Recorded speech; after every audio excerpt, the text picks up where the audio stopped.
congratulations on the film. And of course, it is your first feature film as well. And before you made Bleeding Love, you'd done a number of very different projects, from short films to a music video with Janelle Monáe.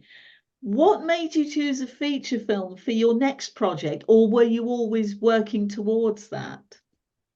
Yeah, I think I was slowly working towards it. I come from music videos, commercials. I did some shorts, and then I got into television directing, so doing episodes for television shows, and then also made kind of a hybrid documentary fiction film, longer form before, and then so every time making something a little bit longer, and then this is my first feature movie. Yeah, so So it how was like did, a yeah. how did working in television help you towards achieving that goal of a feature film? It it helped a lot. I learned a lot on working on TV because you come as a director and on as a director on a show, and the script is already there and the crew is already there, and have a lot of time moments or uh, time slot to tell the story. So you learn a lot about storytelling, about learning, working with the crew, working with actors. So it's something that was very helpful in my experience. It sounds like a very disciplined approach, very sort of finite boundaries to work within. Yes, yeah, and it's kind of the same in commercials, because you work with an agency and you work, for a brand, so like a client. So it's there's similarities for sure. So, how did the script for Bleeding Love come your way? I noticed that Clara McGregor is listed as one of the writers. So, did the initial approach come from her? So from her and her producing partner Vera Bulder, because I know Vera from years ago from Amsterdam because she's Dutch as well. And we had worked together on music videos. She's an actress and on short films. And then when she was working on this project together with Clara and setting it up, they were looking for a director. So that's how I got connected to them.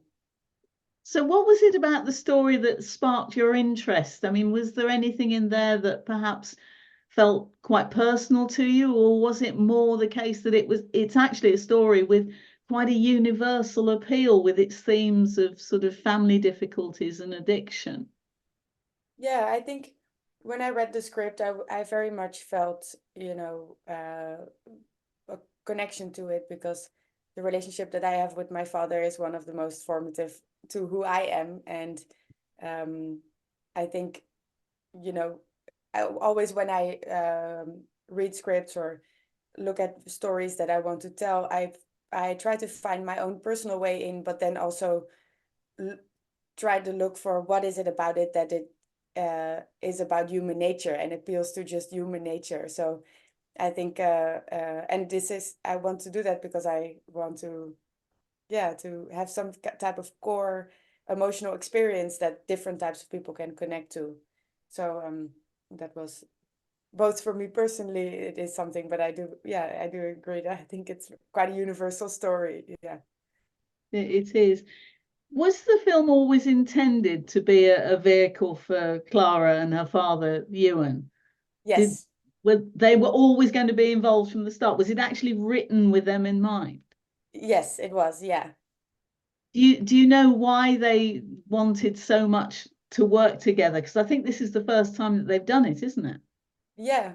I actually don't know why they wanted. I think, you know, because Clara is an actress and because he's an actor, it's a wonderful opportunity, to work with within the family. I think the story actually was quite an intimate affair, the whole thing, because it was a lot of family ties on the set. It was also Vera's husband Jake is also in the movie, and then his mother is also in the movie, and a lot of the crew or like the collaborators were people that I have worked with for years. So I think there's something about the shorthand that is really helpful in making a film, but also brings like a extra meaning to it. Yeah. It sounds like there was a real sort of family feel to the set. If everybody more or less knew everybody else, that must make it so much easier for you as a director. Yeah, there was definitely that, and then there was also some new collaborators that I had never worked with before, like the cinematographer Christopher Ripley was the first time that we worked together. The production designer Stefanik was also the first time that we worked together, but it was a really warm set. It was really lovely and So very collaborative. what's it like working with your two lead actors who got such a close connection? Yeah, I mean it was really wonderful. Of course, when we first started, it's like you don't know how it's gonna be. Like I didn't know how it was gonna be, but they come to set first and foremost as the professional actors that they are. They very well prepared, very tuned into the characters, how we discussed it, and the lines of the story. But then we would also work with improv, and of course then they have such a clear chemistry that was this additional, like, sauce that went over the movie. So that's really wonderful. I think that gives it a different level of authenticity. So did you find yourself actually using improv more as the shoot went on, simply because of that chemistry between Clara and her father? I mean, in the preparations, we actually always had talked about working with improv, because of the given that they are father and daughter. So it was always part of the conversation that we would use that as well. And but I definitely think that as the filming went on, we all got more comfortable amongst each other, and there was more and more freedom to play. Yeah. The film made its debut at South by Southwest last year, but of course it had a different title. Yeah. It was I Sing You Sing Louder. Why was that changed? It was actually You Sing Louder, I Sing Louder. And it changed exactly for this reason, because people could not remember the title. I answered my own question. Yes. Yeah, so that's why it changed. I love the title personally because it it talks so much about, this dynamic between father and daughter and how they're always one-upping the other, and uh this kind of competitive nature, which I think is, or in the pushing and pulling, which is very much part of the movie and the dynamic of the movie. But yeah, it is a thing that nobody remembers it, so the decision was made to change it.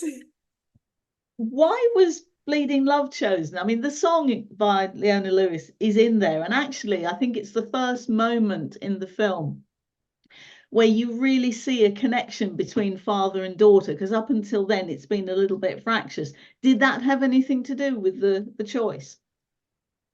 So the song we actually only chose while we were on set. So we were preparing for, it was a couple of days in the run up to filming that scene, and we of course had to choose a scene or a song because they had to sing it in the scene. So we were going through all these different songs, and then um, Clara said this. She was like, "Oh, there's this one song that, my father would pick me up at school, and he would blast it and sing it along, and I would be so mortified."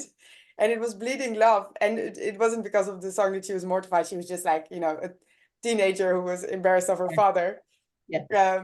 So and then we were like, "Oh, it's such a perfect song because it's this powerful kind of fun song to sing along to, but it also lyrically fits the story and their dynamic." So then we decided to go with that song, and then as they were trying to figure out a new title that people could remember, they thought maybe Bleeding Love.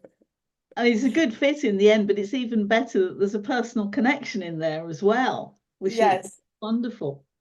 Yeah. Am I right in thinking that the father and daughter don't actually have names in the film, or did I miss Yes, some? that's correct. They don't. Yeah.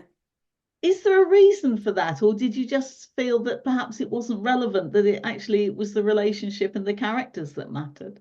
Yeah, I think, you know, in the original script already they didn't have names, and as we went into developing the story further and the characters further, it just seemed like it was a good call to not give them names, because it is so much about the roles and that they are respective to each other, which is father and daughter, you know, instead of their given name. So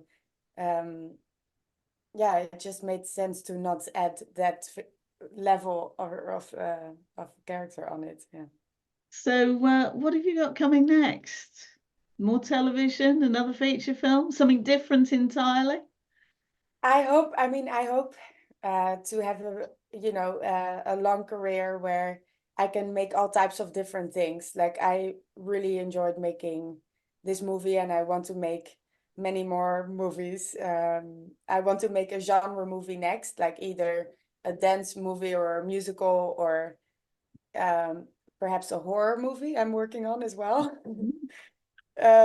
But then also I really enjoy working in TV, because it is more, making a movie takes so long, and to get it off the ground is really hard and takes years. So TV sometimes allows you to be on set more often, and as do commercials. So I hope to do a combination of things.